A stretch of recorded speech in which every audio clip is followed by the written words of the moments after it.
Welcome to the WRAL Daily Download. I'm Grace Holland. Today we're talking about the toxic forever chemicals in North Carolina's drinking water. The Trump administration recently withdrew an EPA proposal that would have limited industrial discharges of PFAS chemicals. Meanwhile, Aqua, a major water provider, is expanding efforts to remove PFAS from drinking water systems across the state. Joining me is WRAL Climate Change reporter Liz McLaughlin to break down all of this. Liz, thank you for being here. Thanks so much for having me, Grace. And, you know, this is a big topic as the Trump administration has come in. I know you talked a little bit about this earlier this week with Dan Haggerty. Let's start with the news from Washington. The Trump administration quietly withdrew a proposal, or a proposed EPA rule, rather, that would have regulated PFAS discharges from manufacturers. What exactly did this rule aim to do, and why was it withdrawn? So this wasn't really a broad scope of a rule. I think that's notable. It would have just applied to 13 PFAS manufacturers, 13 companies, and say how much of these chemicals, forever chemicals with health risks, that they could put into the drinking water, into our surface water, groundwater. And that includes Chemours in Fayetteville, who we know has been responsible for dumping these chemicals into the Cape Fear River and affecting downstream communities for decades. And that proposal was developed, by the Biden administration or during the Biden administration. So, and it was in its final review stage, so close, far in the rulemaking process. But President Donald Trump issued an executive order freezing all new regulations, which led, the Office of Management and Budget to withdraw the rule before it could be finalized. And that involves years of work from the EPA that went into developing this. And because of this action, if they wanted to pass a rule, say over the next 4 years, to limit how much companies could discharge, they'd have to go back to the drawing board. They'd have to do it all over again. And so that also means that this, rule isn't public, all that research that went into it. So, this administration says they're really about state rights, but maybe if a state like North Carolina, who's really impacted by this, wanted to make their own legislation, they don't have access to all that federal research and, the wording and everything to kind of copy it just at a state level. So, and Trump said his administration would provide the cleanest air and water. So it'll be interesting to see how they handle this, kind of PFAS crisis, one of the biggest problems in drinking water contamination in the country right now. Right. And some news reports have suggested this meant PFAS drinking water standards were being rolled back. Can you clarify the difference here? That's a really good point because there were some, articles and things that sort of confused them. So the EPA passed drinking water standards recently. That just means that it can't be in the drinking water, which kind of puts it on utilities to take it out, to filter out those chemicals. As we get more and more research showing the harmful health impacts of this, that was seen as a big step forward. But this withdrawn rule was separate. That was about stopping the pollution at the source by regulating industrial discharges. And without it, PFAS can just keep getting in the waterways. That means that utilities have to filter it out later, and that's expensive. And North Carolina has been the center of PFAS contamination, especially, like you said, with the Cape Fear River Basin. What does this federal rollback or sort of pause on new regulation mean for people here? And I know you mentioned sort of the sort of state level approach potentially coming into play. Well, really, this rule means that the burden of cleanup falls more heavily on local utilities and ultimately ratepayers. So you and me paying our water bills. More than 3.6 million North Carolinians have contaminated water at levels above those new federal standards. But without limits on how much the manufacturers can discharge, that contamination can continue. And what that means for communities like Durham, who are really on the cusp of these, of that limit, that could mean the difference between investing hundreds of millions of dollars into a filter or not, using some other, much cheaper form of filtration. So really, advocates are proponents for stopping the pollution at the source, because then that just takes that burden of expense of cleanup off of the residents and the utilities who didn't put that in the water. Yeah, and what is the cost of removing PFAS from the drinking water? It can be kind of significant, right? Huge, huge. The Cape Fear Public Utility Authority, that's in serving Wilmington and the surrounding area, they already spent $75 million on filtration, and it costs millions more to maintain that system, to switch out those filters every year. In the Fayetteville Public Works Commission, right near the Chemours plant, they're facing some heavy contamination. They're looking at about $92 million in new treatment systems. So those costs are being passed on to customers that through higher water bills. And Raleigh has low levels or levels below the federal limits. But I talked to Raleigh Water, and they said that it would be $170 million to put a system in, for a municipality that big. And this could mean building a whole nother structure to house it, et cetera, et cetera. I spoke with one Wilmington resident, Emily Donovan, who became an activist after it was uncovered in 2017 how much of these chemicals had been dumped in their drinking water supply shortly after this withdrawal. And she was very disappointed to see this action. This is going to cost Americans so much money because when companies that discharge PFAS into bodies of water, that cost should be on them. They're the polluter. It shouldn't be the burden of the community to then have to clean that mess up out of the tap water. And that's what we're losing here, is we're losing a cost savings mechanism. Let's take a quick break right there, and when we come back, we're going to talk about state efforts to regulate PFAS.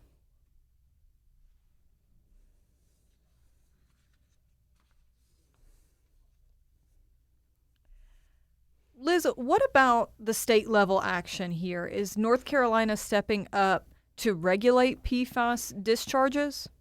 It's been a really long and complicated process, but the DEQ, the Department of Environmental Quality, they're working on a mitigation plan right now that would require facilities to monitor, or I shouldn't say require, would encourage in facilities to monitor PFAS discharges and then reduce them when possible. But the Environmental Management Commission, the EMC, which sets these state water rules, they're part of the regulation process, has repeatedly delayed setting enforceable limits for PFAS in surface water. Why the hesitation there? So the commission has a Republican-appointed majority. The way that the appointments work changed recently through legislation, through the legislature, in the kind of balance of who makes those appointments. And it used to be the majority were from the governor. Now there's a few different ways that it's appointed. And some say that there's more industry interest on the EMC now. And basically it's just been complicated. So EPA came up with these rules to limit surface water and groundwater. And some of the commissioners that I spoke with, the commission's chair, for instance, said, we're waiting for a federal framework. We're going to do what the EPA does. We'll just copy it. The EPA is doing that for drinking water, not for surface and groundwater yet. So that makes the withdrawal of the proposal even more prominent because it's very unlikely that we'll see state action anytime soon. Let's listen to Jean Zong, an attorney with the Southern Environmental Law Center, who's been critical of these delays. What's really happening in these meetings is a smoke show, because what they are really doing in these meetings is preventing the state from doing what they initially proposed, which is to have standards for PFAS throughout the whole state. Now let's shift to a company that's taking action to remove PFAS, Aqua North Carolina, which serves about a third of the state's public water systems, is installing new treatment systems to remove PFAS. You covered this story, Liz. What's Aqua doing? So they just unveiled 7 new treatment systems that use ion exchange technology to filter out the PFAS, and that's a little different than what those numbers I mentioned earlier, those big expensive systems that the municipalities are using. That's what they call a GAC, or granular activated carbon, and they have a pretty big footprint. But Aqua, if you're not familiar, they serve basically people who can't get on city water. So it's kind of a community well setup. But that means they have thousands of sites across the state, over 51 counties. So you can't build a giant concrete building and have to change it very often, where they turn off the water for a day to change out these filters and things like that. So they kind of came up with this modular system. It's really interesting. You can change it out like a propane tank, and it has a really small footprint. Some of these, systems can go up in just a couple of weeks. So that really helps out the just ease of maintenance and the cost to the consumer. That sounds promising, but is it enough? Not yet. Aqua still has more than 200 contaminated water systems across North Carolina. So they estimate it'll take until 2029 to install filtration across all of them. So they really are taking a proactive approach because, the deadline's not quite here yet. They're trying to get ahead of it and start installing these. But customers in places like Fayetteville say they've been stuck drinking contaminated water for years and haven't been offered an alternative. They've been looking, they learned about PFAS, discovered that it's in their water at high levels, and then what? One person I spoke with, her name is Marie Moore. She's an Aqua customer in Fayetteville. She said that she's reached out to them, many times over the years and just hasn't been given an alternative. Very frustrated. I mean, and a lot of, other residents share the same concern. We're all frustrated. We feel like no one really cares. I've started looking at buying filters because Aqua America hasn't given any type of resolution for bottled water or any type of filters or anything. Aqua and other utilities, I should note, are not required by law right now to provide PFAS-free water. And new federal drinking water limits are going to be in effect soon, right? Yes. If this drinking water standards stand, there is a possibility that over the next few years there could be a repeal or change to this with the push for deregulation from the current administration. But utilities will have to lower or start the process of lowering their PFAS levels to near zero, at least for 6 of the most researched ones. These are legacy compounds that have been linked to developmental issues, immune suppression, cancer, all sorts of bad things. And I should note there are tens of thousands of other PFAS chemicals that aren't included in this. But most of these utilities, because they'll be limiting these 6, they'll be installing systems that can get all of them out. But in the meantime, customers are still paying for contaminated water? That's right.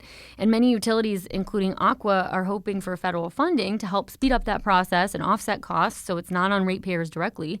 But many people are paying their water bill, still buying bottled water or an expensive filtration system while we wait for that. And, it just, the rates will definitely, those water bills will almost certainly go up still in contaminated areas. So, Liz, what's next in this PFAS battle? So Michael Regan was in charge of the EPA during Biden's administration, and he was from North Carolina and very familiar with PFAS. So that was a big priority for that administration.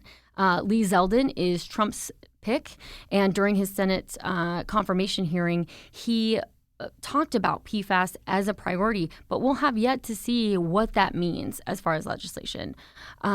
It's really unlikely that we'll see any enforceable state or federal action anytime soon, in addition to those standards. Meanwhile, water utilities will be racing against the clock to try to meet those federal drinking water limits by 2027. And again, while this has been celebrated as a big step forward, it is a challenge, especially in rural areas, who don't have tons of ratepayers to contribute to this cost. They might have a really hard time even finding an engineer if every utility in the country is trying to get an engineer to get a filter on their system, getting the funds to support it, and even getting something like carbon. There's going to be a huge increase in demand for that. So it's going to be very challenging. And, like I said, advocates say it's pretty unfair to put all of that cost of cleanup on residents, on utilities, because they're not the ones that put it in the water. And for those customers that are dealing with that PFAS contamination right now, what options do they have? Many are, some are buying bottled water. Many are investing in home water filters, but those can be really expensive. There's a number of different kinds, though. For kind of a cheaper option, you can get one of those Brita-type filters, kind of as a temporary solution to at least get some of them out. It's not everything, but it's better. Knowledge is everything too. For people on a well, they can get an at-home kit to see how many of those forever chemicals are in your water. If you're on city water, you can look on their websites and see some of this monitoring. Most places in our viewing area have something. You can get an idea about what's in there. But again, right now, that cost is kind of, on the households. People are involved in lawsuits, tons of class action lawsuits right now against, the polluters, the manufacturers of PFAS, but those could take years. And you know how those settlements go. You might get a payout of not enough to cover the costs of this. And advocates are just really urging lawmakers to hold polluters accountable instead of passing those costs on to residents. And there's also a push to ban this in consumer products. Everything from our fast food wrappers to waterproof mascara to raincoats still have this. So if you put your raincoat in the washing machine, for instance, that's getting flushed. That's flushing PFAS into our wastewater, which then goes into maybe land application of sewage sludge. It's just very ubiquitous in our system. So it's an immense challenge, and there's a lot of different ways you can go about it. But I think stopping pollution at the source is a great start, because then there's at least not more going into our environment. Well, Liz, thank you for joining us today and for your reporting on this critical issue that we just continue to follow. Thanks for having me. That's it for today's episode of the WRAL Daily Download. You can stay informed on PFAS contamination and water safety by heading to WRAL.com and searching PFAS. Thank you for listening. Another great way to get WRAL news is the Morning Briefing newsletter. It's a daily email with Triangle news, events, and headlines to help you get ready for the day. Sign up at WRAL.com/newsletter.